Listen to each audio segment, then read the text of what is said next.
আজ থেকে আবহাওয়ার বিরাট পরিবর্তন। দেশের দিকে ধেয়ে আসছে শীতকালীন আবহাওয়া। সারা দেশে বৃদ্ধি পাবে তাপমাত্রা। যে সকল জেলায় হতে পারে বজ্রপাত সহ ভারী বৃষ্টি। এছাড়াও দুই বাংলার যেসব জেলায় রয়েছে ভারী বর্ষণের সতর্কতা। এবারে জেনে নেই বিস্তারিত ভিডিওতে। আসসালামু আলাইকুম প্রিয় দর্শক, সবাইকে আমন্ত্রণ জানাচ্ছি এই মুহূর্তে পাওয়া আবহাওয়ার গুরুত্বপূর্ণ নতুন আপডেটে। সবার আগে আবহাওয়ার সঠিক খবর পেতে আমাদের চ্যানেলটি সাবস্ক্রাইব করে রাখুন এবং কে কোন জেলা থেকে দেখছেন অবশ্যই কমেন্ট করে জানিয়ে দিন। দেশের অধিকাংশ এলাকা থেকে সবেমাত্র মৌসুমী বায়ু বিদায় নিল। মৌসুমী বায়ু বিদায় নিয়ে বর্ষা শেষ হলেও বছরের বাকি সময়ের জন্য বৃষ্টি পুরোপুরি বন্ধ হবে না, বরং মৌসুমী বায়ু বিদায়ের পর লম্বা বিরতি দিয়ে মাঝে মধ্যেই বৃষ্টিপাত ফিরে আসতে পারে। এক্ষেত্রে অক্টোবর নভেম্বর মাসে সাগরের সম্ভাব্য লঘুচাপগুলাই প্রধান ভূমিকা রাখতে পারে। অক্টোবরের শেষ দিক থেকে নভেম্বরের মাঝামাঝি পর্যন্ত বাংলাদেশে স্বাভাবিকের তুলনায় বেশি বৃষ্টিপাতের সম্ভাবনা রয়েছে। এ সময় 1 থেকে 2টি ভারী বৃষ্টিবালাইও আসতে পারে। উক্ত বৃষ্টিবালাইগুলো দেশের দক্ষিণ, মধ্য ও পূর্ব অঞ্চলে বেশ প্রভাব রাখতে পারে। দেশের অধিকাংশ এলাকা থেকে সবেমাত্র মৌসুমী বায়ু বিদায় নিল। এটা আবহাওয়ার একটা বড় পরিবর্তন।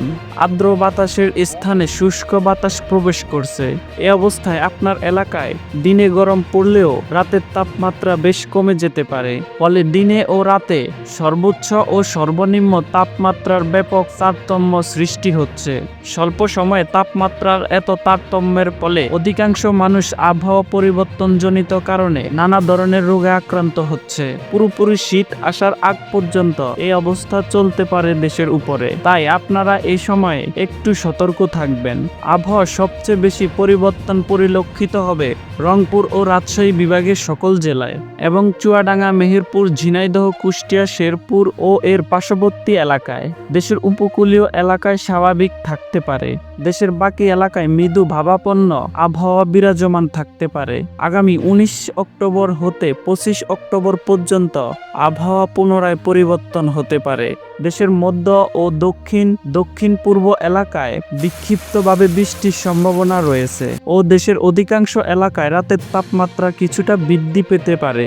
এদিকে আবহাওয়ার আরেক সতর্কবার্তায় বলা হয়েছে, মৌসুমী বায়ু সক্রিয়তার কারণে এখন থেকে পরবর্তী 24 থেকে 48 ঘন্টার মধ্যে চট্টগ্রাম, কক্সবাজার, রাঙামাটি, খাগড়াছড়ি, বান্দরবান, কুমিল্লা, চাঁদপুর, নোয়াখালী, ফেনী, লক্ষ্মীপুর, ব্রাহ্মণবাড়িয়া, ঢাকা, গাজীপুর, নারায়ণগঞ্জ, নরসিংদী, মুন্সিগঞ্জ, মানিকগঞ্জ, টাঙ্গাইল, ফরিদপুর, মাদারীপুর, শরীয়তপুর, রাজবাড়ী, গোপালগঞ্জ, কিশোরগঞ্জ, সিলেট, সুনামগঞ্জ, হবিগঞ্জ ও মৌলভীবাজার সহ উল্লেখিত সকল জেলাগুলোতে বিক্ষিপ্তভাবে বজ্রসহ বৃষ্টি হতে পারে এবং কিছু কিছু স্থানে মাঝারি ধরনের ভারী বৃষ্টিপাতও হতে পারে। সেই সাথে সারা দেশে রোদের পাশাপাশি কোথাও কোথাও হালকা মেঘের উপস্থিতি দেখা যেতে পারে। সামুদ্রিক আবহাওয়া বর্তমানে বঙ্গোপসাগর কিছুটা স্বাভাবিক অবস্থায় রয়েছে, তাই কোথাও কোনো সতর্ক সংকেত নেই। এদিকে বাংলাদেশ আবহাওয়াবিদ হাফিজুর রহমান স্বাক্ষরিত এক বিজ্ঞপ্তিতে বলা হয়েছে, 15, 16 ও 17 তারিখ ঢাকা, চট্টগ্রাম এবং সিলেট বিভাগে 2-1 জায়গায় হালকা বৃষ্টি হতে পারে। এছাড়াও দেশের অন্যত্র